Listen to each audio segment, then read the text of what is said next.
UFC 287 betting and DraftKings show. We have 13 fights this Saturday evening. I'm Jon Kelly. Let's hear the picks. Kicking things off in the women's strawweight division, we have Jacqueline Amorim coming in as a minus 250 favorite. The comeback on Sam Hughes is plus 210. And Amorim is a high-level Brazilian Jiu-Jitsu black belt. She's a 6-0 prospect, the former strawweight champion over an LFA promotion, and she seems to have a very strong ground game. Obviously, she comes from the high-level grappling background, but she also has solid wrestling. She's able to get the fight to the ground. I think her wrestling looks pretty good, especially in this division. I think she's actually going to win a lot of fights in the UFC, and I think she rolls through Sam Hughes here. Sam Hughes, we've seen her come through as an underdog in the past, but those were much different matchups. This is going to be one where she's facing somebody that really wants to get the fight to the ground and is very good at doing so, and once things are on the ground, I just don't think Hughes is going to be able to fend off submissions for 15 minutes here. I do think she eventually gets submitted.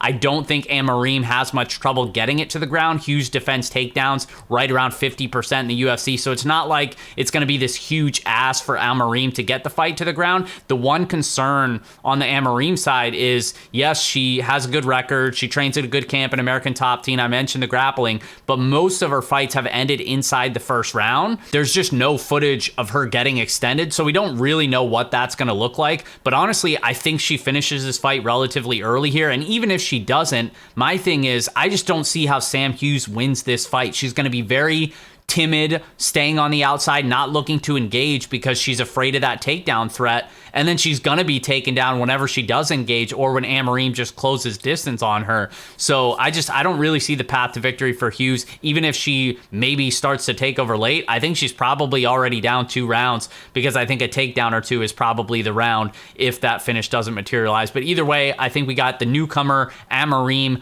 by submission. That's the official pick. And I actually think she's pretty sneaky on DraftKings relative to her price range because A, she's a female and typically they're not owned as much as the male fighters, but B, she's just a debutante fighter, so not many people know much about her. Seeing that price, Hughes has come through as an underdog in the past. I don't think she's going to get that much ownership, and that actually makes me like her quite a bit as one of the safer options that I think has a high floor and high ceiling this week. Next fight up, we have Shailin Nurdan-Beki coming in as a minus 225 favorite. The comeback on Steve Garcia is plus 190, and this was actually my first bet of the card. I bet the over 2.5 rounds at plus 120. I bet it for 2 units. I feel pretty confident that this is a pretty significant overreaction in terms of the betting lines here, just based on who they fought recently. You know, Nurdan-Beki is obviously coming off that Derek Minner fight, the controversial James Krause fixed fight scandal, I guess you could say. But either way, I think Minner's always a round 1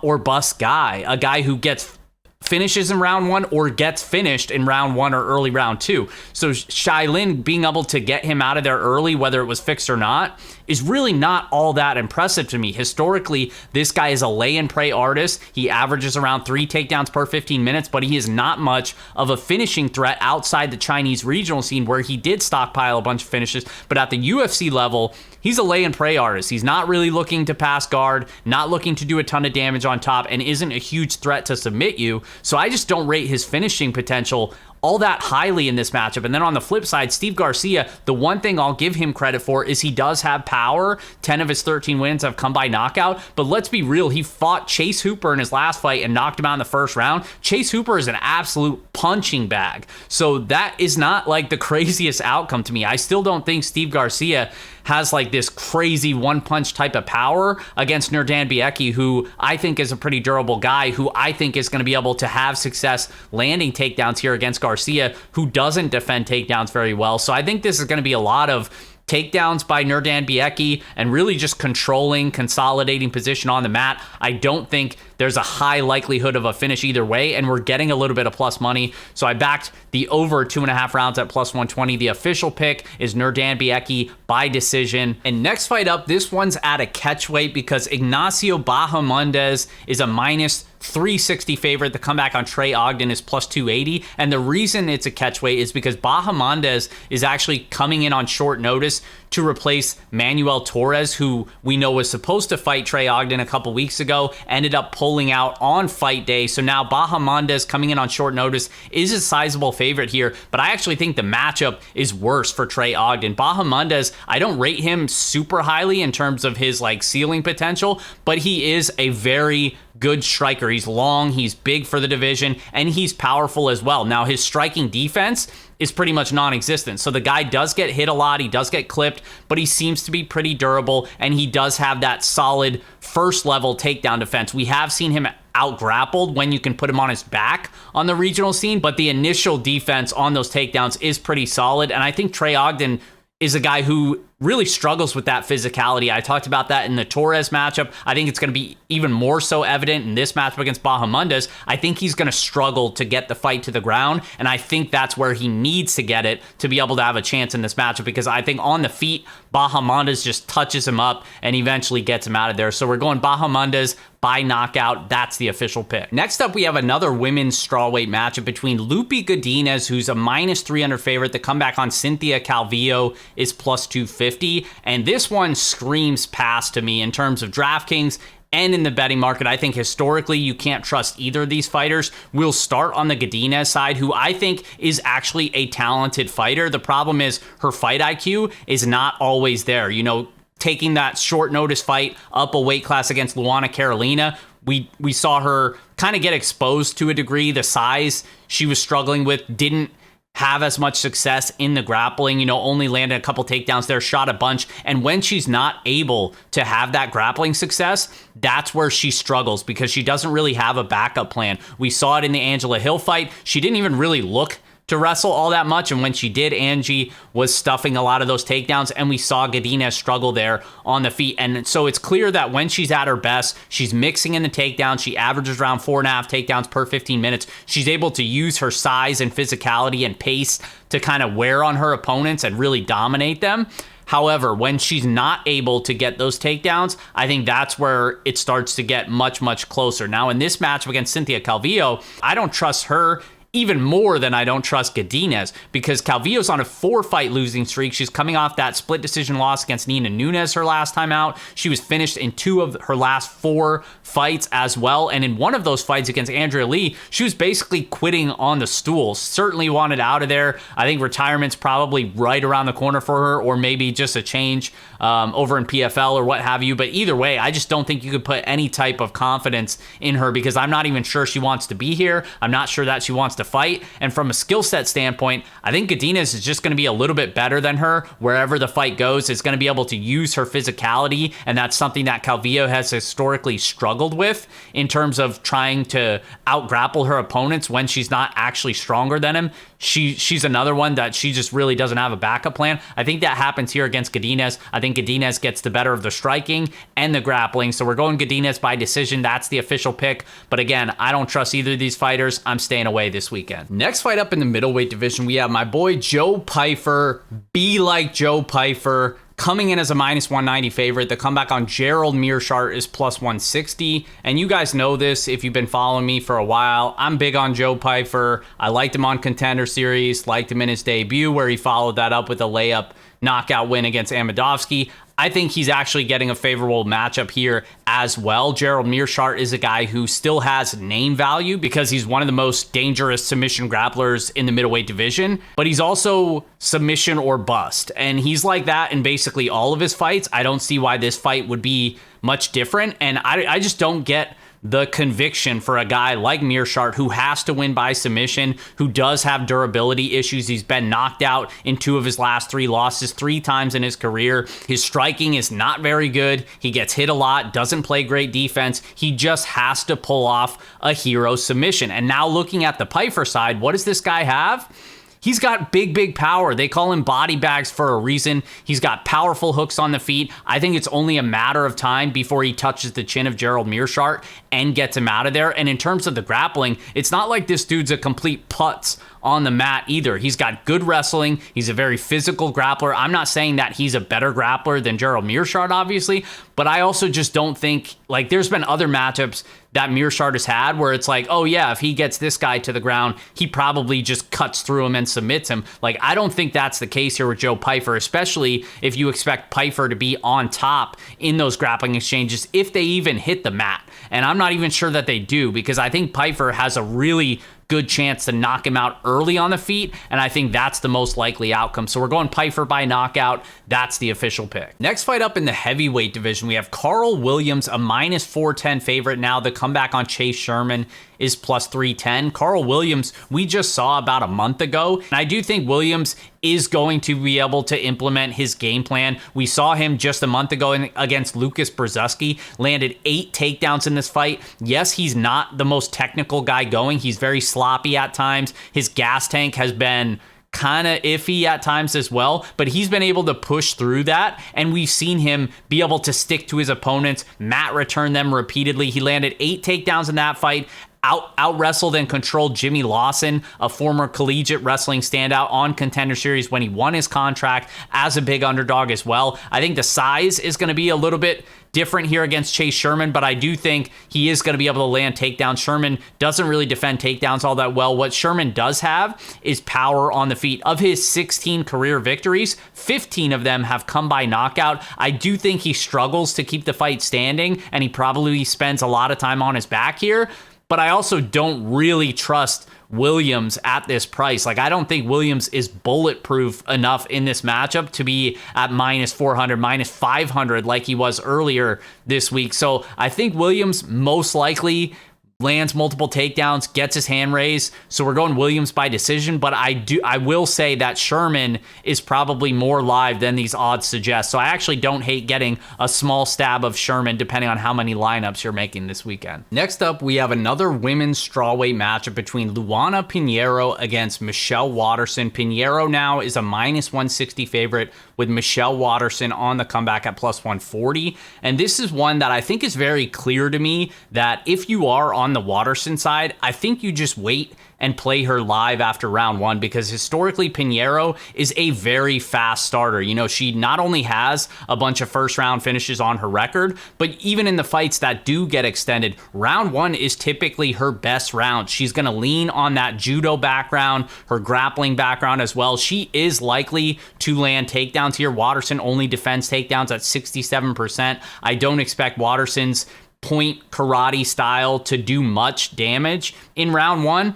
So maybe she drops from round 1. Okay, now you can hop on her at a much better price than plus 140, because the way that you target Pinheiro is as these fights get extended, her gas tank has repeatedly shown issues in the past. That Ronda Marcos fight is the glaring example where she was clearly gassed in that fight, took the easy way out, got the DQ on Marcos, whatever. But I think that's who Pinheiro is she has a good wrestling base, good judo, good grappling, a little bit of explosive power on the feet. But outside of that, I mean, in these extended fights, she just doesn't have the cardio to keep up that high pace that she generally starts in round 1. So I think a fighter like Waterson, 37 years old, yes, she's on the back end of her career. She's lost 4 of her last 5 fights, but she's facing the elite tier of the division. I think her experience, her cardio, her well-rounded skill set, if Pinheiro starts to fade after round 1, I think Waterson is super interesting to hop on live here. So I don't have a play on this fight. I will be looking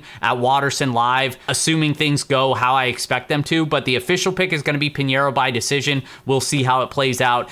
Either way, I think in terms of DraftKings, I just don't think there's much of a ceiling really on either side, you know, outside of like a Pinheiro round 1 finish, which I think is a really small likelihood. I just don't see really either of them hitting much of a ceiling here. Next up in our featured bout on the prelims, we have another middleweight matchup between Chris Curtis and Kelvin Gastelum. Gastelum opened as an underdog here. He's been bet all the way up to minus 130 here. Now Chris Curtis on the comeback at plus 110. And I actually gotta say, I like the Curtis side, so I'm tempted by the plus money on Chris Curtis. I doubt I'll get there unless this line keeps going. I think it's kind of evened out where it's at now. I don't mind like Curtis by decision looks, because I do think a decision is the most likely outcome here. Both of these guys are super durable, and I just think the way they match up, both of them are generally counter strikers. I don't think this is going to be a super high-paced fight. Both of them are strikers, not really going to be looking to grapple. Curtis has never been taken down. I don't think Kelvin Gastelum's going to be the one to do it. So I think we have a low-paced striking match here where the rounds are super competitive. Kelvin Gastelum, we've seen him be competitive with some of the best fighters in this division, but he also is never really putting a stamp on rounds outside of those fights where he was able to mix in the wrestling. And like I said, I don't expect that here. So I think we have a low-volume kickboxing match where Chris Curtis, I think, is a little bit sharper on defense. I think Gastelum's definitely more hittable than Chris Curtis, and I think Curtis probably carries a little bit more power as well. So I slightly lean on the Curtis side. Curtis by decision is the official pick, but I think there's just better fights to target on DraftKings this week. And kicking off the main card on the pay-per-view, we have my guy Raul Rosas Jr., the youngest fighter to ever win a contract on Dana White Contender Series. He followed up his UFC debut with a first-round submission over Jay Perrin. Now he's a minus 210 favorite with Christian Rodriguez on the comeback at plus 180. And this is a matchup where I think Rosas has some advantages here, but I also don't want to overlook the Rodriguez side, because this is a guy who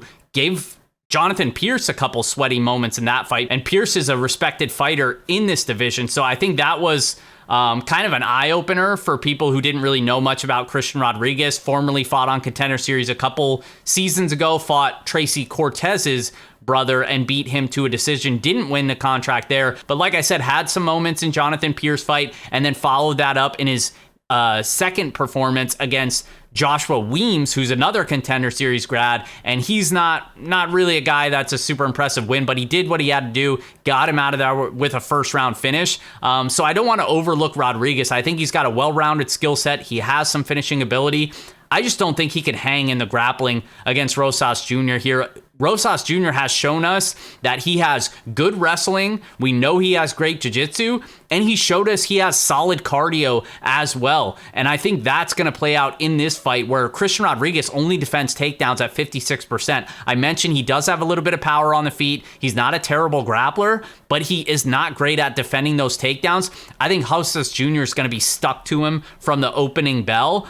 And I just don't think Christian Rodriguez is going to be able to defend those submissions for 15 minutes. So Rosas Jr. by submission is going to be the official pick. I like him on DraftKings. I like this fight in general, but I'm definitely skewed toward the Raul Rosas Jr. side because I think he gets his hand raised this weekend. And next up, we have a welterweight matchup between Kevin Holland, who's a minus 250 favorite, with Santiago Ponzinibbio on the comeback at plus 200.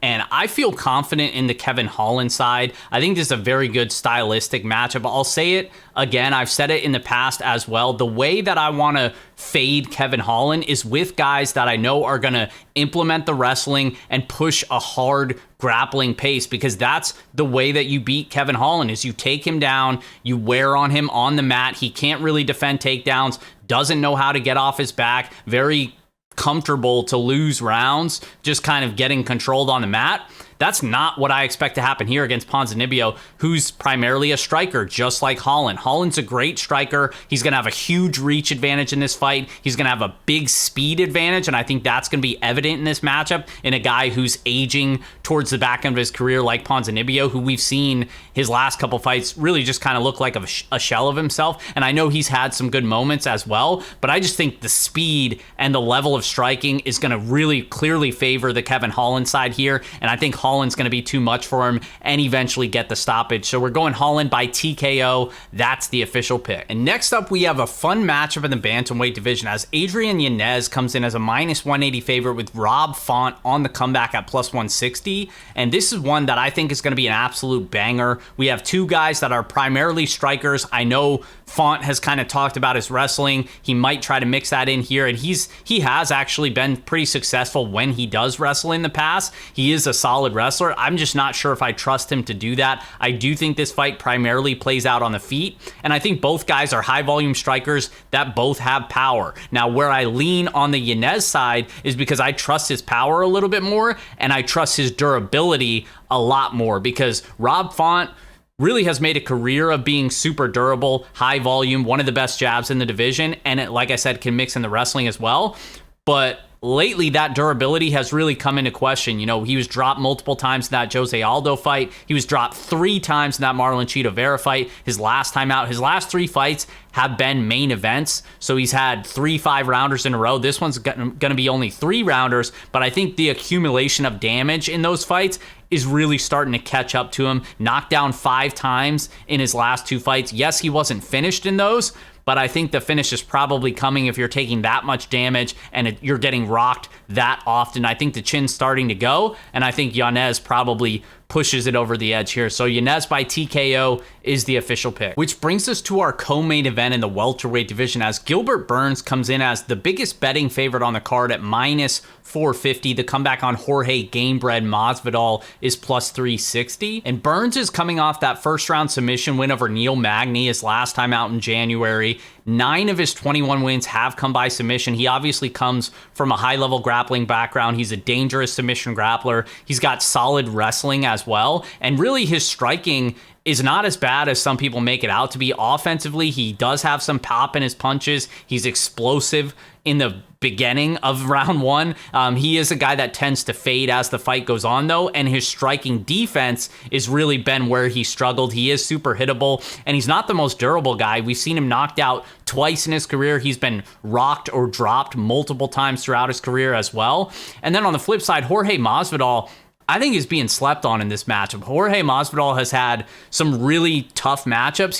His last 3 fights have been 2 fights against Usman and 1 against Colby Covington. Those are 2 of the top 3 guys in the division. Say what you want about Usman. I know he looked terrible in his last fight against Leon Edwards, but Masvidal has still fought the elite tier of this division. I'm not sure that Burns is even remotely in that category. And I think even in those matchups, which were much harder than this one, Masvidal is still dangerous early. You know, until you can get this guy to the ground and put him on his back, he's constantly working. He's constantly doing something. And he's got a variety of tools to make you think twice about shooting a takedown on him. And I mentioned Burns is not the most durable guy either. Like, I think Masvidal can clip him on the feet. I think Masvidal is a much better striker as well if the fight plays out on the feet more than people expect. I think Burns basically either has to take him down and cut through him on the mat and submit him, which isn't the easiest thing to do. Masvidal historically has had good submission defense, or Burns is going to have to do what he did against Stephen Thompson and basically just stick to this guy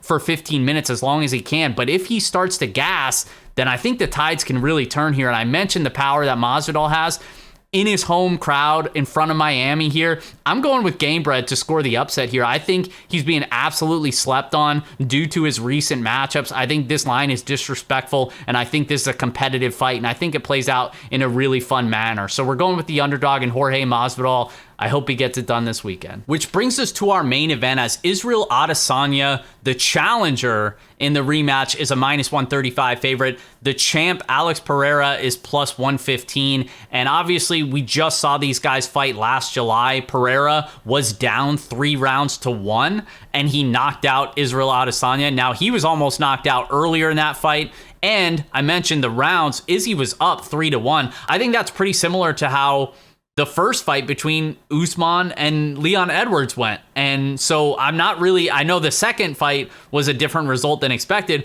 but I'm always going to bank on the guy who is the better round winner, who is the better minute winner. And I think that's Israel Adesanya. I think the last iteration of this fight doesn't change my opinion that I think Adesanya's a better striker. I think he's going to throw more volume out there, and maybe the power probably skews towards Pereira, but I think the durability, despite being knocked out, I don't think the durability is really one way or the other, because Pereira has done the chicken dance a couple times himself, and I think Adesanya's just as powerful, if not right there with him. So I think Adesanya, again, better round winner. He proved that in the first fight. I think even with some slight game plan changes here, he can look like an even bigger favorite, and we're getting a better price than we did the first time around as well. So I see no reason not to go back to Israel Adesanya. I think he gets his belt back this weekend. We're going Izzy by decision. That's the official pick. And as always, guys, fightnumbers.com is where I'll have my DraftKings player rankings broken down by salary tier. I'll have ownership projections as well, line movement, fantasy points per minute, a bunch of stuff. It's all completely free at fightnumbers.com. As always, appreciate your support. Best of luck, and we'll see you guys next time.